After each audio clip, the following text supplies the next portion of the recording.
Welcome back to another episode of Harmonious at Lunch, the show that fuels your business success. I'm Brandon Gano, your host and guide through the world of harmonious business growth.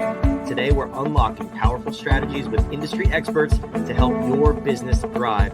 If you're a business owner, entrepreneur, or executive, you are in the right place. Join me and our incredible guests today on the journey to clarity, growth, and success. It is time to revolutionize your approach to business.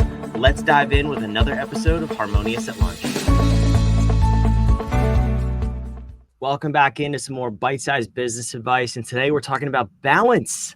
It's a hot topic these days, right? We're going to talk about how to live work-life balance, all the things you have to give up to achieve your dreams and forget about your kids, everything that they even exist. You'll see them one day. I think that might be the topic we're talking about, or maybe not. Maybe we're going to disrupt the way you think about work-life balance and how you could still achieve unprecedented business growth. I'm excited for this conversation. I hope you are too. We have a very special guest, Joseph Drolshagen. Welcome to the show. Thank you for being here.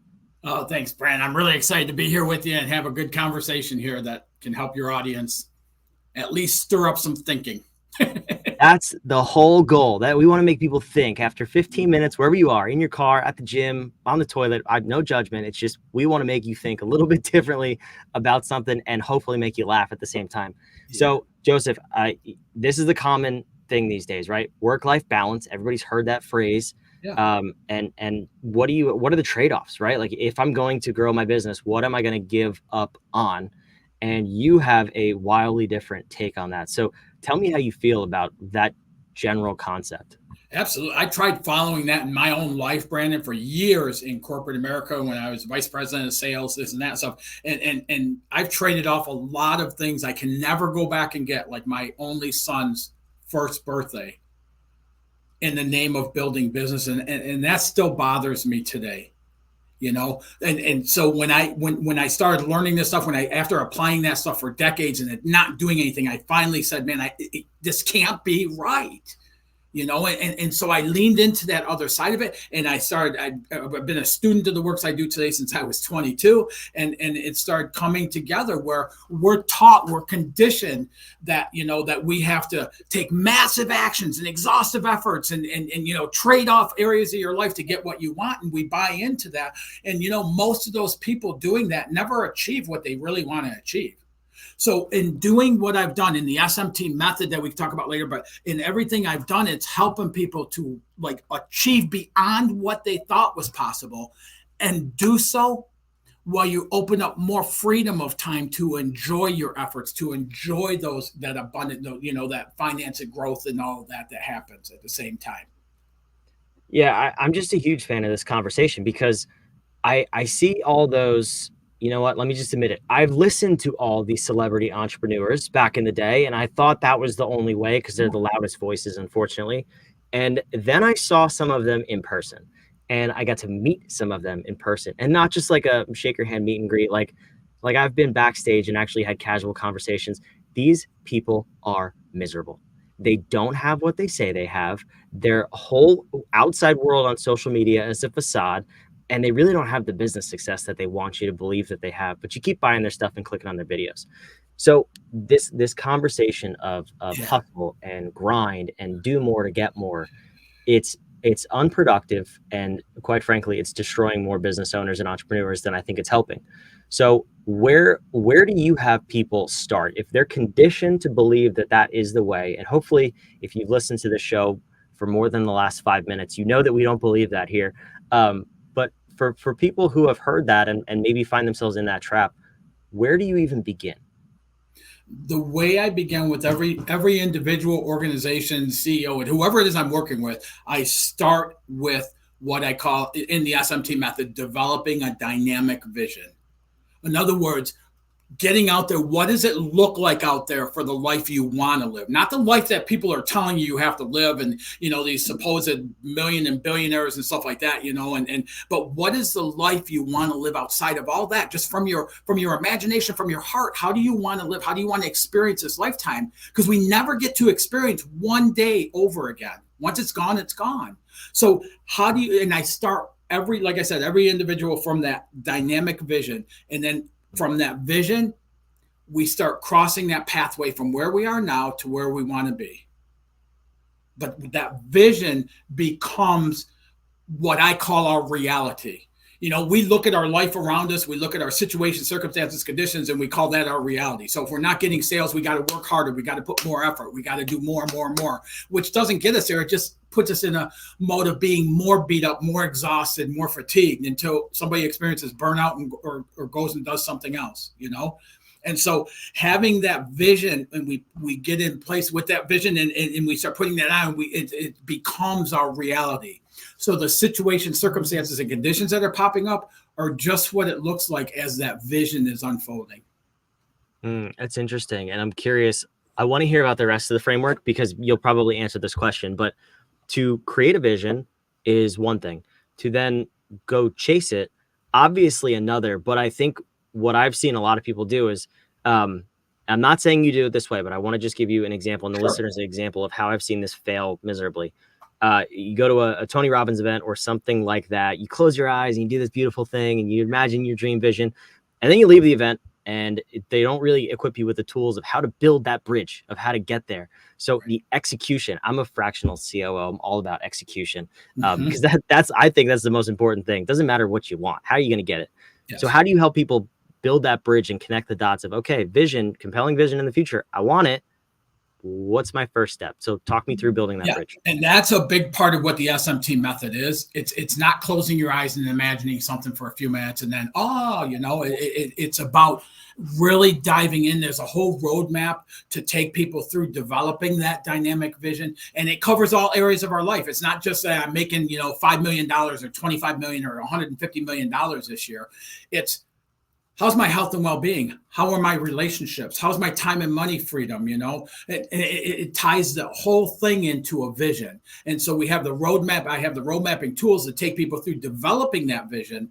And ultimately what we're doing, all the stuff that people tell us and everything else is stored in what I call our subconscious, is motherboard in our subconscious. And that motherboard is what triggers the brain waves to the actions we take or don't take.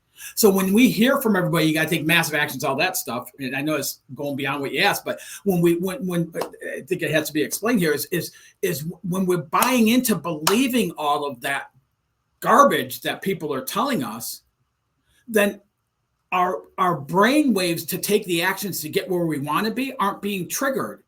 Or if they are, it brings up fear, it brings up uncomfortableness, it brings up, and to get to where we want to get to, we cannot take common actions. We have to do things we're not used to doing in order to get results we're not used to getting.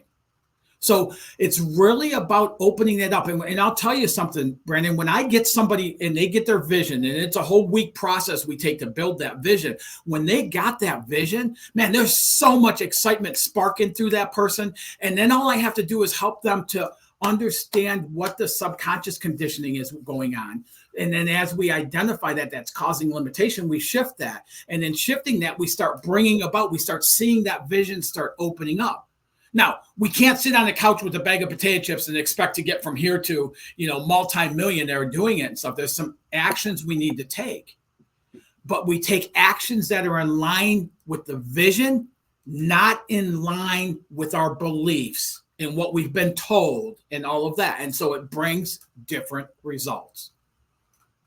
That's interesting because if you're so you create a vision technically with your current belief system, and then you have to take actions that are outside of your current beliefs. How do you do, like, what's the proper way to create a vision? Do you stretch people beyond their current beliefs, or what does that part look like? Yeah. And I'll give you an example of that, but yeah. It's not creating it from that. We have to get outside. Even in developing the vision, we have to, it'll bump into those patterns, paradigm, belief systems so that we can shift them even in the development phase of it.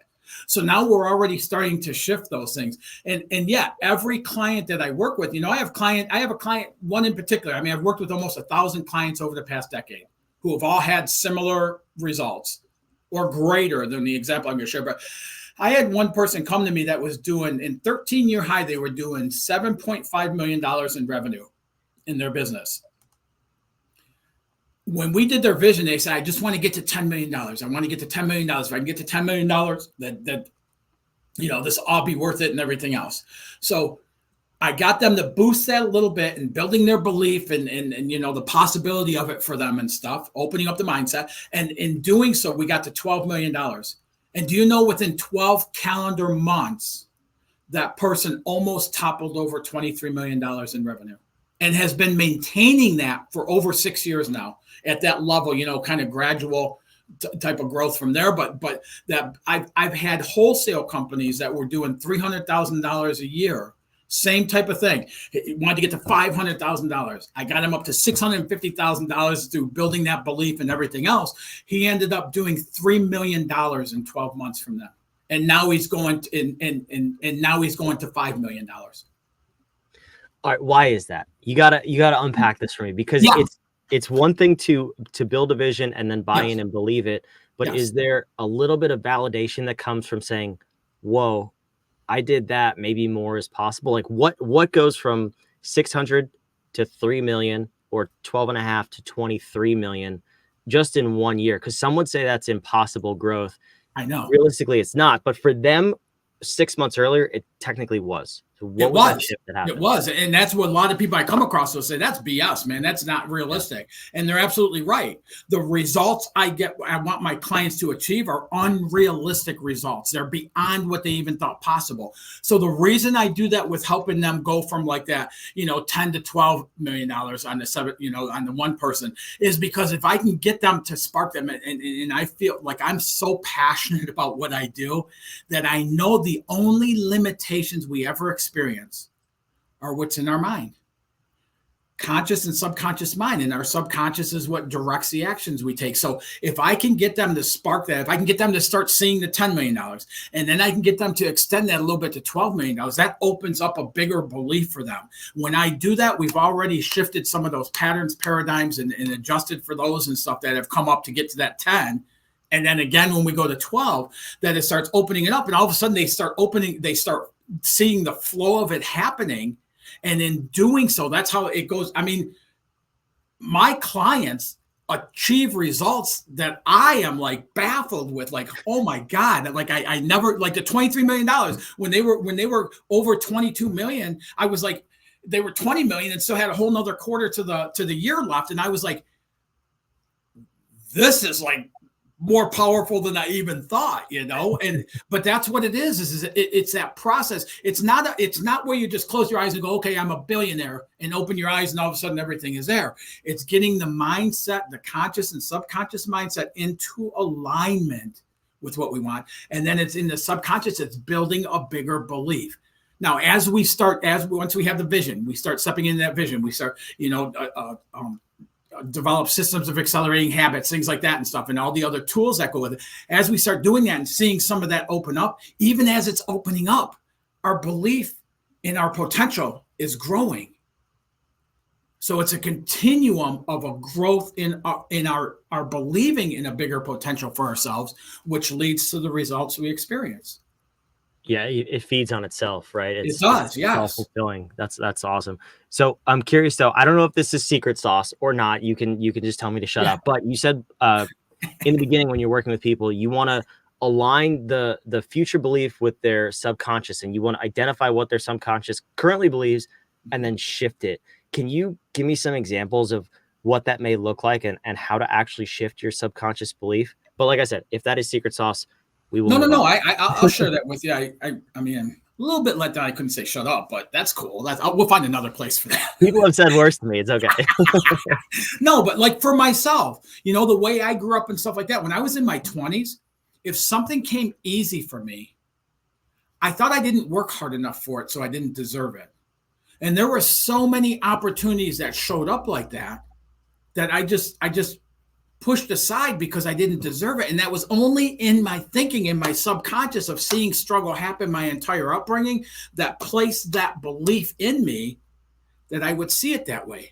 So I had to shift that. I had to change that. When I have clients show up and they have actions that they, that will lead them to their vision, but fear, procrastination, all these things come up to block them from taking those actions. And then they start beating themselves up. So they make it even worse and worse and worse as the further they go into it. And what I know is we all want to have a life that we can enjoy, that we're proud to be in, that we have love, and we have finances, and we get to go and do the things we want to do and everything else. And I know every living human being has that desire in them.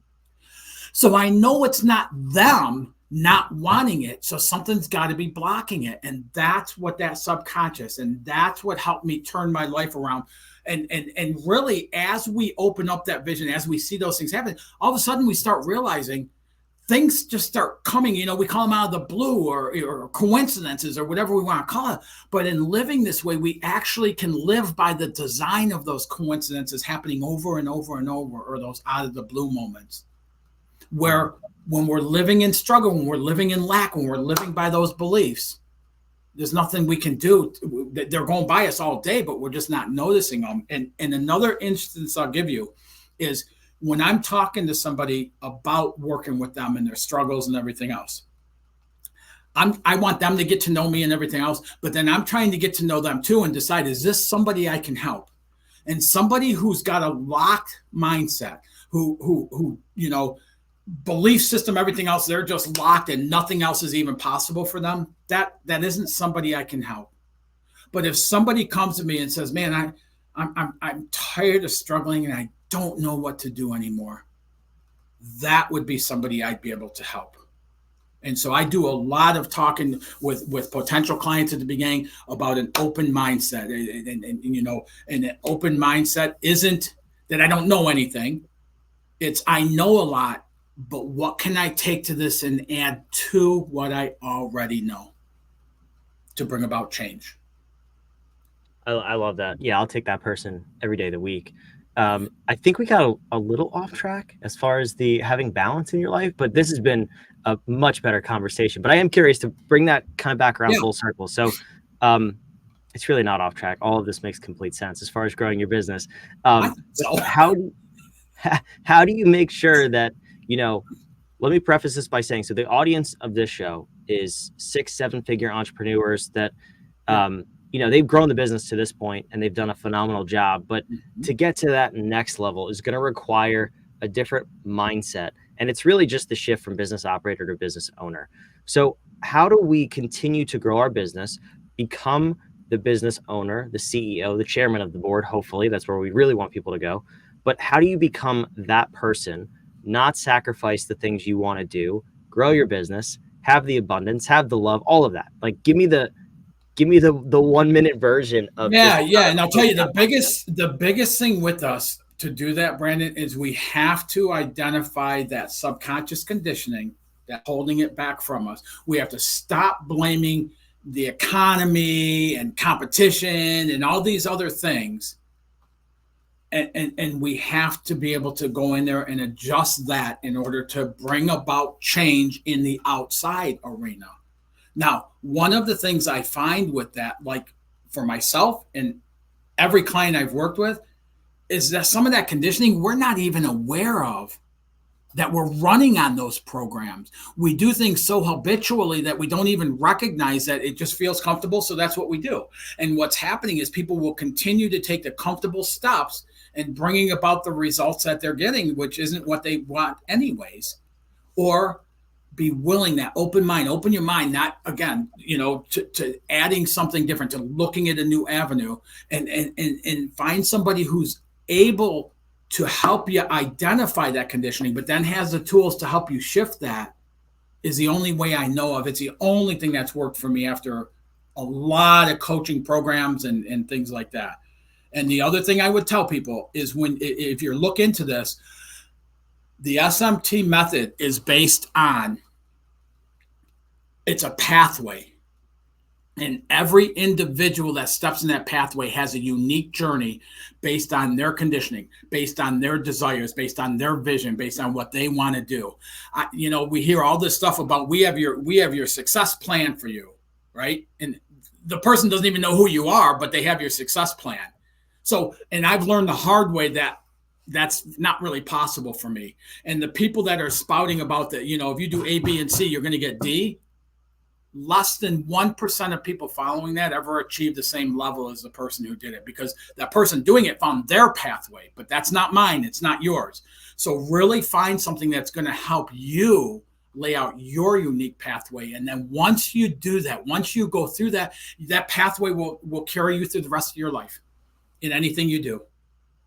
I love it. Yeah, that's one of the things I'm so passionate about, that because I've fallen for all of them. I'm sure you have too, but I can't stand when people say this is the one size fits all solution, or my journey to seven figures. Copy my journey to seven figures. You'll get there in 10 weeks. It's find something that's customized to you. If a plan of growth is not customized to you, it's garbage. Delete the email, get off the phone call, whatever it is.